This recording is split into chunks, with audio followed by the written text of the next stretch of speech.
Naghuna-huna ba kamo nga ako mianhi aron sa pagdalag pakigdait sa kalibutan? Dili, sa pagkatinuod, sultihan ko kamo, panagkabahin hinuon. Kay ang anak nga lalaki magatamay sa amahan, ang anak nga babay musukol sa iyang inahan, ang umagad nga babay batok sa iyang ugangang babae. Ang mga kaaway sa usa ka tawo mao ang mga tawo sa iyang panimalay. Kay sukad karon aduna unyay 5 sa usa ka balay nga mabahin, 3 batok sa 2 ug 2 batok sa 3. Sila mabahin. Amahan batok sa anak nga lalaki ug anak nga lalaki batok sa amahan. Inahan batok sa anak nga babae ug anak nga babae batok sa iyang inahan. Ugangang babae batok sa iyang umagad nga babae ug umagad nga babae batok sa iyang ugangang babae. Sa pagkatinuod, ang mga kaaway sa usa ka tawo mauunya ang mga tawo sa iyang kaugalingong panimalay. Ang tawo nga miingon sa iyang amahan ug sa iyang inahan, wala ako makakita kaniya. Bisan ang iyang mga igsuon, wala niya ilha, ug sa iyang mga anak, siya wala makaila, kay sila nagtuman sa imong pulong ug sa imong pakigsaad, nagpadayon sila sa pagbantay. Ug ang matag usa nga nagbiyag mga balay o mga igsuong lalaki o mga igsuong babay o amahan o inahan o mga anak o mga yuta tungod sa akong ngalan magadawat og pilo-pilo pa ug makapanunod sa kinabuhing walay katapusan. Kun adunay moanhi kanako ug siya dili magadumot sa iyang amahan ug inahan ug asawa ug mga anak ug mga igsuong lalaki ug mga igsuong babaye, oo, ug bisan sa iyang kaugalingong kalag, siya dili mahimong akong tinun-an.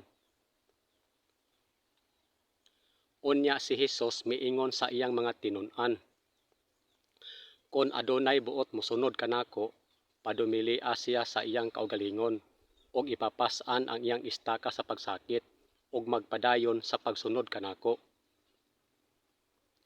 Siya karon nagtawag sa panon sa katawhan ngadto kaniya uban sa iyang mga tinun-an ug nag-ingon kanila, kun adunay buot mosunod kanako, padumilia siya sa iyang kaugalingon ug ipapas-an ang iyang istaka sa pagsakit ug magpadayon sa pagsunod kanako. Unya siya nagkanayon sa tanan, kun si bisan kinsa buot mosunod kanako, padumilia siya sa iyang kaugalingon ug ipapas-an ang iyang istaka sa pagsakit sa adlaw-adlaw ug magpadayon sa pagsunod kanako. Bisan kinsa nga wala magapas-an sa iyang istaka sa pagsakit ug magasunod kanako, dili mahimong akong tinun-an. Kay si bisan kinsa nga buot magluwas sa iyang kalag mawad-an niini, apan si bisan kinsa nga mawad-an sa iyang kalag tungod kanako makakaplag niini. Kay si bisan kinsa nga buot magluwas sa iyang kalag mawad-an niini, apan si bisan kinsa nga mawad-an sa iyang kalag tungod kanako ug sa maayong balita magaluwas niini.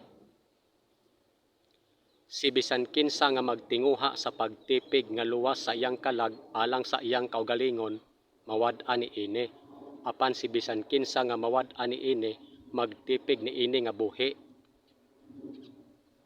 Siya nga magamahal sa iyang kalag magalaglag niini, apan siya nga nagadumot sa iyang kalag niining kalibutana magatipig niini alang sa kinabuhing walay katapusan. Og sa pagtubag, ang hari magaingon kanila, sa pagkatinuod ako magaingon kaninyo, sa sukod nga gibuhat ninyo kini sa usa sa labing ubos niining akong mga igsuon, gibuhat ninyo kini kanako. Siya nga magapatalinghog kaninyo magapatalinghog usab kanako, ug siya nga dili manumbaling kaninyo dili manumbaling usab kanako. Dugang pa, siya nga dili manumbaling kanako dili manumbaling usab kaniya nga nagpadala kanako. Bisan pa ni ana, si Hesus misinggit og miingon, Siya nga magbutang og pagtuo kanako, magbutang og pagtuo. Dili lamang kanako, kundili kaniya usab nga nagpadala kanako. Sa pagkatinuod gayod, ako magaingon kaninyo. Siya nga magadawat kang bisan kinsa nga akong ipadala, magadawat usab kanako. Sa ingon usab, siya nga magadawat kanako, magadawat usab kaniya nga nagpadala kanako. Busa siya mitindog og miadto sa Sarepta, og miabot sa ganghaan sa syudad, og tan-awa, usa ka babae, usa ka balo ang nangahoy didto. Busa siya mitawag kaniya, og miingon, "Palihog, ikuha ako og jutayng tubig diha sa sudlanan, aron ako makainom." Og nahitabo, usa ka adlaw ni ana nga si Eliseo miagi paingon sa sunem, diin didtoy usa ka inilang babae, og siya nagpugos kaniya sa pagkaon og tinapay. Og nahitabo nga sa matag agi niya, siya mohapit didto aron sa pagkaon og tinapay. Unya ang mga tawo miingon kaniya, "Ang among mga kalag mamatay inay nga kamo. Kung dili ninyo isugilon kining butanga bahin kanamo, mahitabo usab nga sa dihang ihatag ni Jehova ang yuta kanamo, kami usab magpakita gayod og mahigugmaong kalulot og pagkakasaligan nganha kaninyo." Unya siya miingon kaniya, "Palihog, ing na siya. Ania, gilisod-lisod nimo ang imong kaugalingon alang kanamo pinaagi niining tanan nga kalisod. Unsay pagabuhaton alang kanimo? Aduna bay bisan unsa nga ikasulti ngadto sa hari o sa pangulo sa kasundaluhan alang kanimo?" Niini siya miingon, "Taliwala sa akong kaugalingong katawhan, ako nagpuyo." Ug sa pagtubag, ang hari magaingon kanila, "Sa pagkatinuod ako magaingon kaninyo, sa sukod nga gibuhat ninyo kini sa usa sa labing ubos niining akong mga igsuon, gibuhat ninyo kini kanako. Kay si bisan kinsa nga magahatag kaninyog usa ka kopa nga tubig aron imnon tungod kay kamo iya ni Kristo, sa pagkatinuod ako magaingon kaninyo, dili gayod siya mawad-an sa iyang ganti. Kay ang Dios dili matarong nga kalimtan ang inyong buhat ug ang gugma nga inyong gipakita alang sa iyang ngalan, sa pagkaagi nga kamo nag-alagad sa mga balaan ug nagpadayon sa pag-alagad." Unya milibot siya lokop sa tibuok Galilea nga nagtudlo diha sa ilang mga sinagoga ug nagwali sa maayong balita sa gingharian ug nag-ayo sa tanang matang sa balatian ug sa tanang matang sa kaluyahon sa taliwala sa mga tao. Karon sa nahuman na si Hesus sa pagsulti niining mga pulonga, siya mipahawa sa Galilea ug miadto sa mga utlanan sa Judea, tabok sa Jordan. Unya sa nanglakaw, milatas sila sa teritoryo gikan sa balangay ug balangay nga nagpahayag sa maayong balita ug naghimog mga pagpang-ayo bisan diin. Kay si Herodes man ang nagpadakop kang Juan ug nagpagapos kaniya ug nagbalhog kaniya sa bilangguan tungod kang Herodias nga asawa ni Felipe nga iyang igsuon. Kay si Herodes nagpasugo ug nagpadakop kang Juan ug nagpagapos kaniya sa bilangguan tungod kang Herodias nga asawa ni Felipe nga iyang igsuon, tungod kay gipangasawa man niya siya. Karon ang mga tinun-an ni Juan mitaho kaniya niining tanang butang. Ang sitro dili mobiya gikan kang Huda, ni ang sungkod sa komandante gikan sa taliwala sa iyang mga tiil, hangtod nga moabot si Sielo, og kaniya ang pagkamasinugtanon sa mga katawhan maiya. Adunay kapituan ka semana nga gipiho ibabaw sa imong katawhan ug ibabaw sa imong balaang syudad, aron pahunungon ang kalapasan ug aron sa pagtapos sa sala ug aron sa paghimog pagtabon sa sala alang sa kasaypanan ug sa pagpasulod sa pagkamatarong hangtod sa mga panahong walay tino ug aron sa pagtimbre sa panan-awon ug sa manalagna ug sa pagdihog sa balaan sa mga balaan. Tan-awa, ipadala ko ang akong mensahero ug siya maghawan sa dalan sa akong atubangan ug sa hinanali moabot sa iyang templo ang matuod nga Ginoo nga inyong gipangita ug ang mensahero sa pakigsaad nga inyong gikahimutan.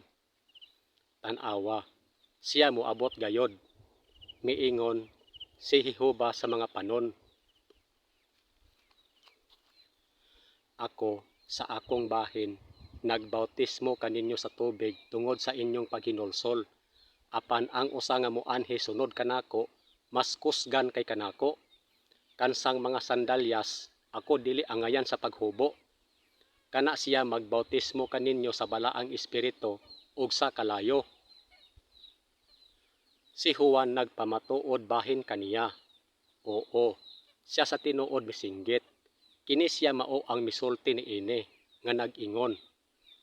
Ang usa nga moanhi sunod kanako nag-una sa akong atubangan, tungod kay siya milungtad nga una kanako. Sa gihapon, daghan sa panon sa katawhan ang nagbutang og pagtuo kaniya, ug sila nag-ingon. Sa dihang ang Kristo moabot, himuon ba kaha niya ang mas daghang ilhanan kaysa gihimo ni ining tawhana? Sa pagtubag, si Jesus miingon kanila, lakaw, og itaho kang Juan ang inyong nadungog og nakita. Ni anang panahona ang mga mata sa mga buta mabuka ug ang igdulongog sa mga bungol mabuksan. Ang espiritu sa soberanong Ginoong Jehova ania kanako, tungod kay si Jehova nagdihog kanako sa pagsulti sa maayong balita ngadto sa mga maaghop. Siya nagpadala kanako aron sa pagbugko sa mga may gunob nga kasing-kasing, sa pagmantala og kagawasan niadtong mga gidalang binihag, ug sa pagpabuka pag-ayo sa mga mata bisan sa mga binilanggo. Unya siya miingon sa mga tinun-an, ang mga adlaw moabot dihang kamo magtinguha sa pagtan-aw sa usa sa mga adlaw sa anak sa tao, apan dili kamo makakita niini. Labot pa, ang mga buta ug ang mga taong bakol miduol kaniya diha sa templo, ug iyang giayo sila. Ug busa nga mituy-od sa iyang kamot, iyang gihikap siya nga nag-ingon, buot ko, mamahinlo ka. Ug diha-diha ang iyang sanla nahinlo. Dinhe gidad-an nila siya og usa ka tawong bungol ug may babag sa pagsulti, ug nangaliyo po sila nga iyang itapion ang iyang kamot diha kaniya.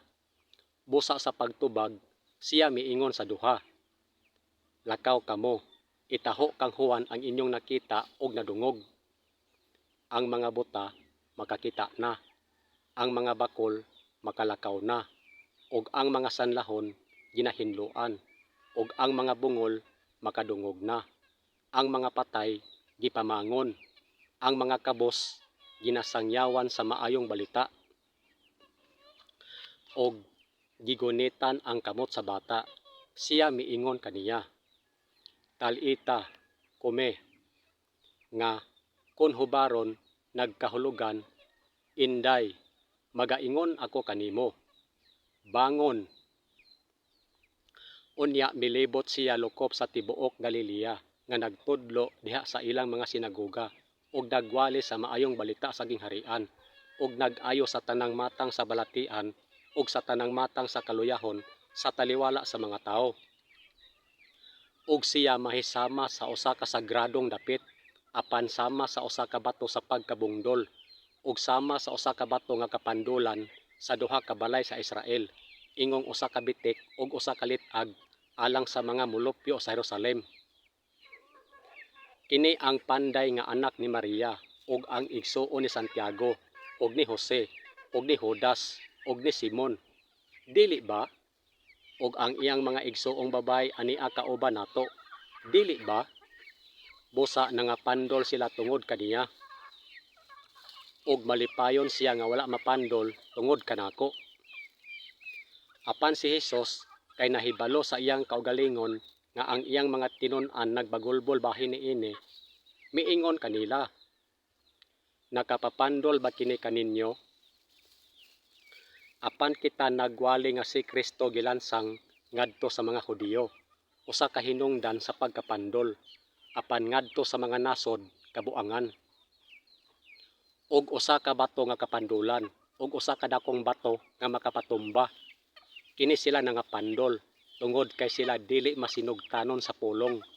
Niini mismo nga sangputanan sila usab gitudlo